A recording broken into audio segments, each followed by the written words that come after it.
పెళ్లి చేయడానికి సెటిల్ అవ్వక్కర్లేదు అంటున్నారు. అవసరమే లేదు. మీకు ఒక అమ్మాయి ఉంటే సెటిల్ అవ్వకపోతే పిల్లనిస్తారా? నేను డెఫినెట్లీ ఇస్తాను.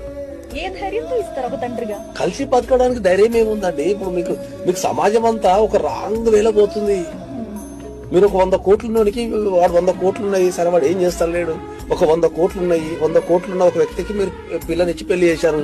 పెళ్లి టైంలో 100 కోట్లు ఉన్నాయి అనుకుందాం. రేపు తర్వాత ఒక 1 year 2 years కో ఏదైనా బిజినెస్ లో వచ్చి లాస్ వచ్చి వాడు జీరోకి వస్తే, అయ్యో నీ 100 కోట్లు వెళ్ళిపోయినాయి, నా పిల్లని తీసుకుని పోతా అంటావా? నువ్వు అంటావా?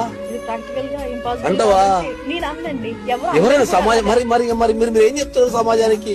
ఈ సమాజానికి ఏం చెప్తారు మీరు? ఆడపిల్లలకైనా మగ పిల్లలకైనా నేర్పాల్సింది ఏంది? ఒక వ్యక్తితో ఎట్లా కలిసి ఉండాలా, ఒక వ్యక్తిని ఎట్లా కాపాడుకోవాలా. నీకు పైసలున్నా పైసలు లేకపోయినా, కెరీర్ సెటిల్ అయినా సెటిల్ కాకపోయినా నువ్వు ఎట్లా కాపాడుకోవాలని నేర్పాలి. కానీ నేను సెటిల్ అయితే పెళ్లినిస్తా. నేను వ్యక్తి గుణాలే చూస్తా, నేను ఆస్తులు ఏం చూడ.